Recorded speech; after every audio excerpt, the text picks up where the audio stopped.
Hello and welcome to the second preliminary video for the series of grammar videos. This one is on conjunctions. It will also hopefully convey some important information about areas that will be covered in the later, more specific grammar videos. So be sure to check it out to get a better idea of how conjunctions are being used and how they influence grammar rules in everyday writing. So let's start with the four types of conjunctions. We have coordinating conjunctions, subordinating conjunctions, correlative conjunctions, and conjunctive adverbs.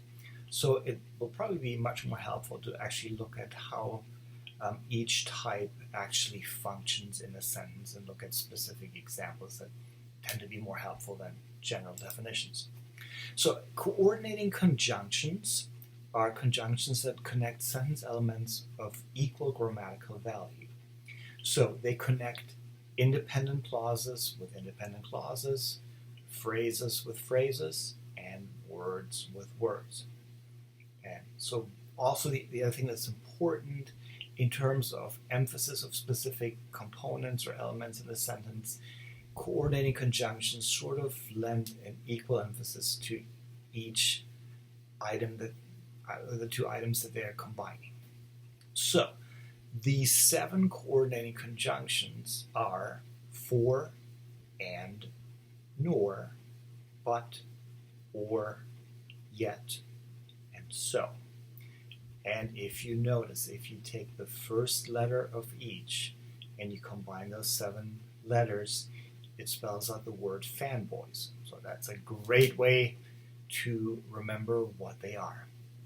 So let's look at a few examples in sentence context. Simone and Bradley were walking through the park. So here we're connecting words with words, in this case, nouns or names with nouns or names. Okay. So the other thing that's important to remember here, because this will become important when we look at the first video on subject-verb agreement, by using the coordinating conjunction and, the subject of the sentence is Simone and Bradley. Those two people together, by using the coordinating conjunction and, now become the subject of that sentence, and that determines the correct conjugation of the predicate. Okay? Because we will find out later on in a future video that if this sentence were Simone as well as Bradley, and as well as Bradley would be kind of in a positive surrounded by commas, the correct grammatical conjugation of to be would be was walking through the park, because the main clause is Simone was walking through the park. Bradley, as well as Bradley, is being thrown in as an afterthought grammatically, and therefore that changes the verb conjugation, so that's important. Okay. Next one. For our vacation, we are driving to Canada or flying to Mexico. So here we're connecting phrases with phrases. The other thing that's important is that we're keeping the sentence grammatically parallel. So if you look at the two phrases, we have driving to Canada, flying to Mexico. So we have a verb in the gerund form, a preposition, and a noun. Denny made lasagna for Becky, but it was burned to a crisp. So here we're connecting two independent clauses. So Denny made lasagna for Becky could stand alone as a sentence. It was burnt to a crisp could stand alone as a sentence. Okay? But we're connecting those two ideas, which are logically connected, with the coordinating conjunction but. The thing you have to remember here is when we are connecting two independent clauses with a coordinating conjunction, it has to be preceded by a comma. Okay? So when we get to comma splices, where we're either missing a coordinating conjunction, then we'll talk again about the fact that when we combine these sentences, which could stand alone, when we are using a coordinating conjunction, there has to be a comma in front of it. All right, subordinating conjunctions. So subordinating conjunctions connect dependent clauses with independent clauses. We'll look at some examples in a moment. So a few popular examples of subordinating conjunctions, although this is not an exhaustive list, would be before, since, unless, although, because, until, after, while, if, and when. So it's important to remember that those subordinating conjunctions always begin the dependent clauses. Also, if the dependent clause, so again the clause that could not stand alone as a complete sentence and has the subordinating conjunction at the beginning of it, begins a sentence, then it has to be separated from the independent or main clause by a comma. On the other hand, if it's the other way around, if the independence clause begins the sentence, then there should be no comma in front of the dependent clause. Betty quickly ate breakfast before going to class. So Betty quickly ate breakfast could stand alone as an independent clause, as a sentence. Before going to class is a dependent clause which follows the independent clause, so there is no comma in front of the word before. Now we could switch this around. We could also say, before going to class, Betty quickly ate breakfast. But if we did that, then the punctuation would need to be before going to class, comma, Betty quickly ate breakfast. All right, second sentence. Although she was already running late, she fried 2 scrambled eggs. All right, so the main clause is she fried 2 scrambled eggs, which is at the end of the sentence. So it's being preceded by the dependent clause. And if you notice here, the word although kind of subordinates the sentence in a way that makes it less important. So if we looked at the two statements, she was already running late, which is an independent clause in itself if we leave off the word although, and she fried 2 scrambled eggs, those two could be sentences by themselves. Okay. We could also say she was already running late, but she fried 2 scrambled eggs. Here we would add equal emphasis to both ideas in that sentence. However, by beginning she was already running late with the word although, we're making that somewhat less important. So yeah, we know she was running late, but who cares? I want to eat breakfast first. Okay? So that's why we're putting although as the subordinating conjunction in front of that clause, which now becomes a dependent clause, because once we put the word although in front of it, it can no longer stand alone as an independent clause, and we need to separate it from the independent clause, she fried 2 scrambled eggs, with a comma. All right. After leaving her dorm, she realized that she had forgotten her umbrella. Okay, so here it's sort of a time element that we're inserting here, saying that she had already left her dorm. Okay, after that had happened, this is what then happened next. Okay, so she realized that she had forgotten her umbrella is the main clause, the independent clause, finishing the sentence, and therefore it needs to be preceded by a comma.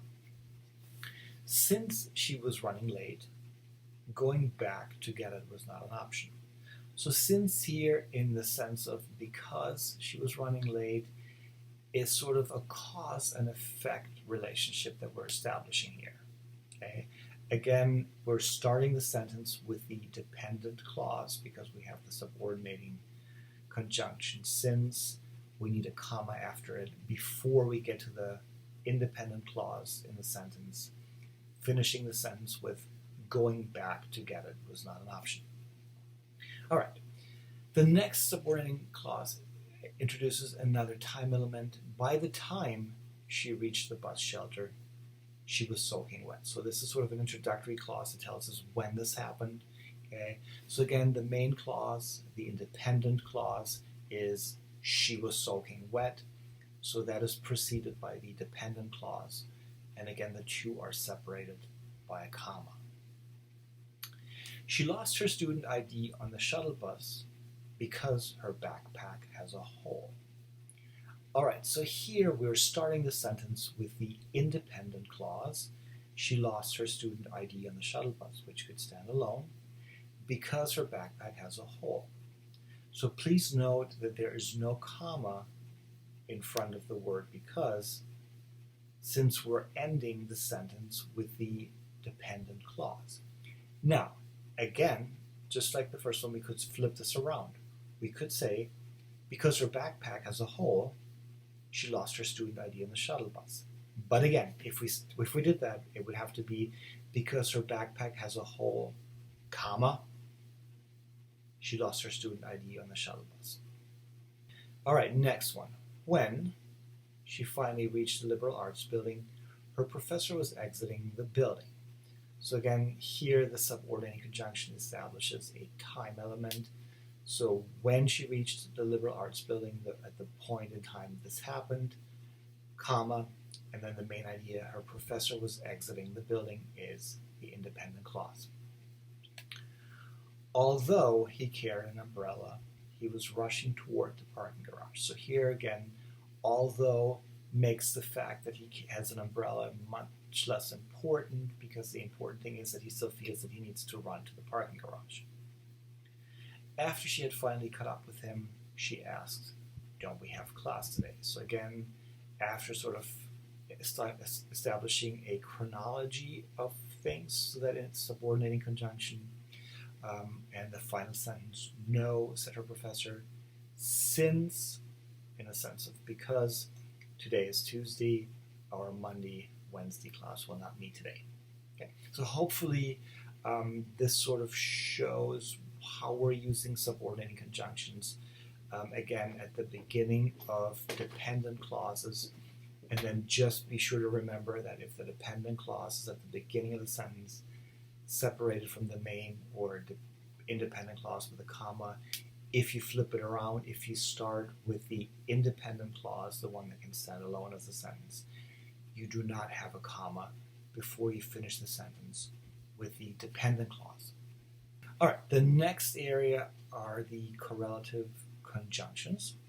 So the correlative conjunctions use two words that sort of compare two contrasting things by emphasizing the importance of these things. So in this case, and again, these are just a few examples. This is not a complete list. Both and, either or, conversely, neither nor, not only, but also, rather than, whether, or. All right, let's look at some examples in sentence context. George is both nice and handsome. So we could have just said George is nice and handsome. It's a statement. Okay, but if we really want to emphasize the fact that he's both of these things, not just one but also the other, we can say both this and that. Again, notice that each of these words is followed by one adjective. So that's what makes a sentence grammatically parallel. But Becky couldn't decide whether to be his girlfriend or to stay just friends. Again, whether or, should she do this, should she do that? Again, what follows each of these words has to be grammatically parallel to the other. Okay. In a relationship, she is usually looking not only for romance, but also for intellectual and cultural stimulation. All right, so we could have said, again, she is usually looking for romance and for intellectual and cultural stimulation. Here, again, for the emphasis of romance alone is not enough for her. She really needs the intellectual and cultural stimulation. We're really emphasizing that fact by using not only this, but also that. All right, next sentence. George neither reads books nor goes to the theater. Okay, so again, by saying he doesn't do this and he doesn't do that, and emphasizing the fact neither nor, we're clearly establishing that he's just not a very cultured person by Becky's standards, we assume. All right, Becky wasn't sure whether to give it a chance or to tell him how she felt. So again, should she do this? Should she do that? She not only didn't want to hurt his feelings, but also didn't want to lose his friendship. So these were two important things to her: not hurting his feelings, not losing his friendship. So we're emphasizing the importance of them by comparing them using not only, but also. In the end, both his charming personality and his good looks won her over. So again, we're emphasizing the fact that it was both this and that. Okay? So again, this is really more for emphasis than anything else. All right, finally, conjunctive adverbs. So like coordinating conjunctions, conjunctive adverbs connect independent clauses. So the important thing here is that they're generally preceded by a semicolon and then followed by a comma. And we'll look at specific examples in a moment. So again, there could be a long list of these. So this one is not an exhaustive list, but the most popular ones that we use fairly often are however, moreover, therefore, nevertheless, otherwise, on the other hand, eventually, and in contrast. So let's look how they're being used in sentence context. Zara was looking forward to be back on campus. Instead, she's stuck back home for the rest of the semester. Okay? So we're using instead here to make it more, we could have said but sometimes but is just not a very descriptive way of doing it. And is another one that's not very descriptive, to say it's this and that. So some of these other choices just help you to give your writing a more nuanced meaning. So the fact that she was really looking forward to being back on campus, and now because of what's going on, she is back home for the rest of the semester. She's stuck there. Instead, kind of emphasizes that fact. She's a voice major. Eventually, she wants to be a famous opera singer. Okay, so we're combining those two independent clauses. So we're establishing the fact that she studies voice at school. She wants to be a famous opera singer. Obviously, that's going to be sort of a long-term goal / dream. So eventually, it just kind of clarifies that this is going to take some time, obviously. All right, next sentence. On campus, she has access to rehearsal rooms. However, at home, she is forced to practice in her bedroom. So however here functions like the word but again, it emphasizes the reality and the difference of the reality of what we are expecting more than the word but might do. Her parents are very proud and supportive of her musical ambitions. In contrast, her little brother thinks it's the dumbest thing ever. All right, so we have this fact that her parents are really behind her, really supporting her with this. Her little brother, not so much. Okay, so again, instead of saying but, in contrast or on the other hand, we're emphasizing the fact that the reality here is different from what the first sentence establishes. He's being homeschooled because of the pandemic. Otherwise, he would be at school too. Okay. So again, otherwise here is normally under other circumstances he would be somewhere else, but because of the pandemic he is home. He is totally bored.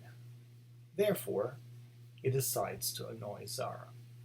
So a coordinating conjunction would be the word so. He's totally bored, so he decides to annoy Zara. Therefore, again, could be maybe a little bit more emphatic than so. I'm not sure that there's a huge difference, but it's an alternative to using the word so. He waits for her to practice a new song, which is an Italian opera song. Then he yells, "Mom, there's an Italian woman screaming for help in Zara's room." Okay, so here then just sort of establishes chronologically what happens. First, he does this, and then he does that.